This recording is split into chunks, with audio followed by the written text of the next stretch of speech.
I welcome you all once again in this video.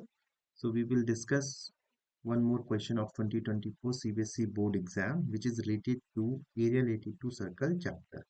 This is one of the case study based question. The question as follows.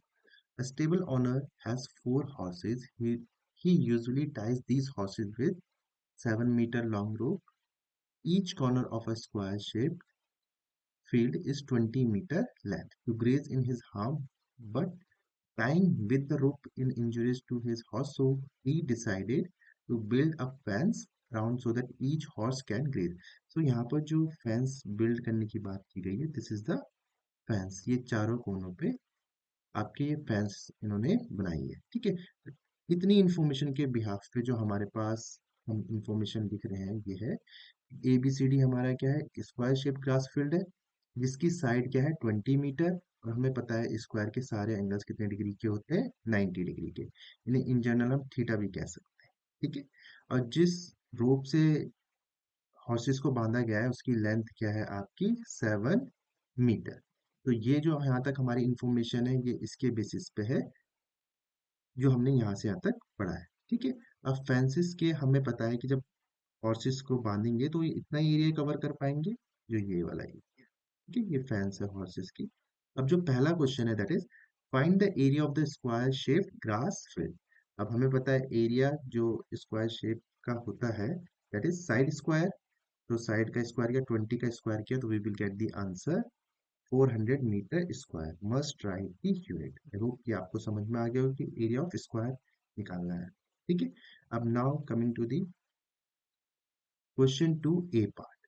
अब same इसमें भी find the area of the total field. हमें total field का area निकालना है, area of the total field in which these horses can graze, कि जिसमें ये हॉर्सेस ग्रेज कर सकते हैं। हमारे पास कितने हॉर्सेस है, 4 हॉर्सेस है। तो अगर आप इसको ऑब्जर्व करेंगे तो यहाँ से जो लेंथ है दिस इज 7 मीटर जो कि रेडियस का काम करेगी। और यहाँ पर जितने भी एंगल्स है हमारे, क्योंकि स्क्वायर ऑलरेडी कह दिया है, तो ये ऑल एंगल्स आर 90 डिग्री। अब जब हम इसको कंप्लीट करेंगे तो इट फॉर्म्स अ सर्कल।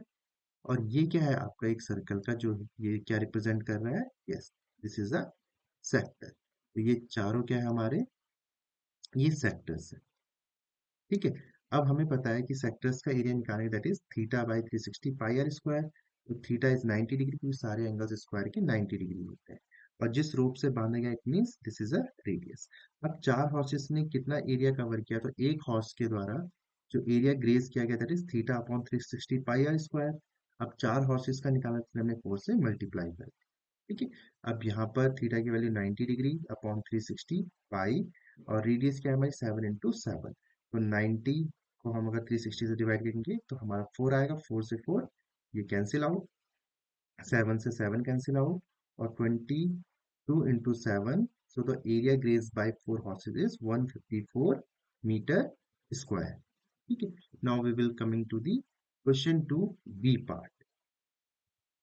अब बी पार्ट में क्या कह रहा है कि जो आपकी रोप थी, नाउ इन बी पार्ट जो रोप थी 7 मीटर उसको इंक्रीज कर दिया गया है आपका 10 मीटर में। तो find the area graze by 1 horse. वहां पर देखो पूरा एरिया कितना ग्रेज किया गया था, इसलिए हमने 4 से मल्टीप्लाई किया गया 4 हॉर्सेस से। यहाँ पर अब एक हॉर्स ने कितना एरिया कवर किया गया करा है अगर उसकी रोप 7 मीटर से 10 मीटर बढ़ा दी। और यहाँ पर पाई की वैल्यू आपको 3.14 रखने के लिए भी बोला गया है। तो अगर जो वैल्यू मेंशन की गई है तो वही वैल्यू आपको रखनी पड़ेगी।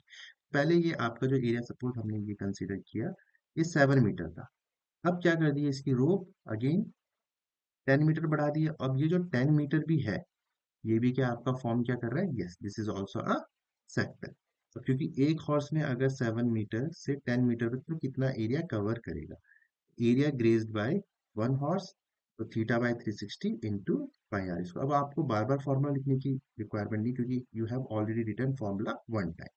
तो यहाँ पर भी हम वैल्यू रखें, देखो पाई की वैल्यू क्वेश्चन में बोला गया you have to put pi is equal to 3.14। So you have put the value 3.14। Radius अब क्या हो गई 10 है, ठीक है। अब यहाँ पे मैं आपको सजेस्ट करूंगा कि आप 2 से ना मल्टीप्लाई करके, क्योंकि ये अगर 5 5 भी करते हो और 25 अगेन आपको थोड़ा सा लेंदी कैलकुलेशन हो सकती है, ठीक है। तो इसलिए 100 आया, 10 into 10 100, और 100 की मल्टीप्लाई अगर 3.14 से करेंगे तो यू विल गेट 340। अब मैंने इनको क्या किया, 2 से आपने इनको डिवाइड कर दिया, तो यू विल गेट 157 और अपॉन में 2। अब 2 से जब आप डिवाइड करेंगे तो it will be easy for you to calculate in your mind. तो जब इससे 2 से इसको डिवाइड करेंगे तो 78.5 मीटर स्क्वायर आपका आंसर आ जाएगा। नाउ अब जो सबसे इंपॉर्टेंट पार्ट है, क्योंकि ये क्वेश्चन केस स्टडी है तो ये टोटल 4 मार्क्स का क्वेश्चन था, 1 मार्क्स, सेकंड में आपके पास ऑप्शन था एंड देन 1 मार्क्स। अब इस क्वेश्चन में मोस्ट ऑफ द स्टूडेंट्स के 3 या 3.5 मार्क्स आए थे। अब वो क्यों आए थे, ये गलती क्यों हुई थी? इसका रीजन ये है कि अगर आप ऑब्जर्व करेंगे थर्ड पार्ट पे, तो थर्ड पार्ट में आप देखेंगे what is the area of the field that is left ungrazed. तो क्लियरली पता चल रहा होगा कि पूरा एरिया, स्क्वायर का एरिया माइनस 4 सेक्टर का एरिया ऑलरेडी हमने निकाल रखा तो हम माइनस कर देंगे। लेकिन यहाँ पर जो ट्विस्ट है, इट इज यहाँ पर आपकी जो रोप की जो लेंथ अब कर दी गई दैट इज 7 सेंटीमीटर। यहाँ पर आप ऑब्जर्व करेंगे जो सारा आपको डायमेंशन था दैट इज इन मीटर, सारा क्या था आपका मीटर में, लेकिन यहाँ पर सेंटीमीटर में कर दिया। तो जो आपका एरिया निकलेगा दैट इज 154, वो सेंटीमीटर स्क्वायर में निकलेगा। 4 हॉर्सेस ने कितना एरिया ग्रेज किया जब उनकी रोप 7 सेंटीमीटर की थी। ठीक है, तो यहाँ पर अगेन थीटा 90 डिग्री, लेकिन रेडियस हमारी 7 सेंटीमीटर हो जाएगी। तो यहाँ पर यही ज्यादातर बच्चों ने मिस्टेक करी थी कि 400 से 154 माइनस कर दिया। अब उसमें वो डिपेंड करता है आपने कैसे, अगर आपने इतना लिखा है तो हाफ मार्क्स मिलेगा, अदरवाइज आपने अगर डायरेक्ट माइनस कर दिया कि ऑलरेडी आपने प्रीवियस स्टेप में निकाल रखा है तो you will get 1 marks will be deducted. ठीक है, तो ये चीज आपको ध्यान रखनी कि आप क्वेश्चन बहुत केयरफुली इसको पढ़ें। ठीक है, अब यहाँ पर आप ऑब्जर्व करेंगे कि 4 हॉर्सेस ने कितना है, theta by 360 by r square. Again इसको फॉर्मूला बार बार लिखने की जरूरत नहीं है, आप एक बार भी लिख सकते हैं। तो 90/360, 4 आया, 4 से 4 कैंसिल आउट, 7 से 7 cancel out, 22 into 7, 154 centimetre square. आपको ये चीज बहुत केयरफुली ध्यान रखनी है कि यहाँ पर 154 सेंटीमीटर स्क्वायर है।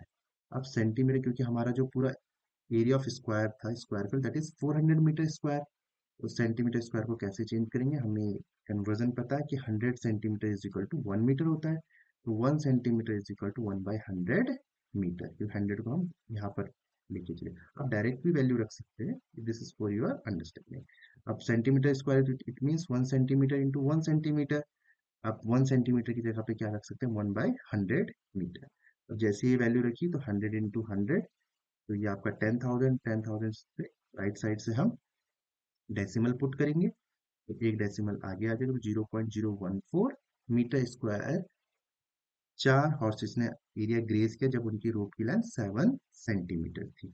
अब जो अनलेफ्ट ग्रेज वाला एरिया है that is area of the field left ungrazed, तो 400 मीटर स्क्वायर, ये भी ऑलरेडी आपका मीटर स्क्वायर में है, और ऊपर भी आपने कन्वर्ट कर दिया मीटर स्क्वायर में। So the remaining area which is left ungrazed, जब आपकी रोप की लेंथ चारों हॉर्सेस की 7 सेंटीमीटर थी, it will be 399.9846 metre square.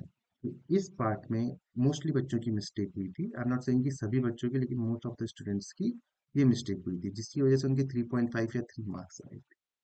तो आपको ध्यान रखना है कि मैंसुरेशन या surface area and volume question या एरिया रिलेटेड सर्कल में आप यूनिट जरूर ध्यान से चेक करें।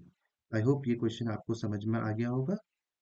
And for more such video, please like, share, and subscribe. And see you in next video. Till then, keep practicing.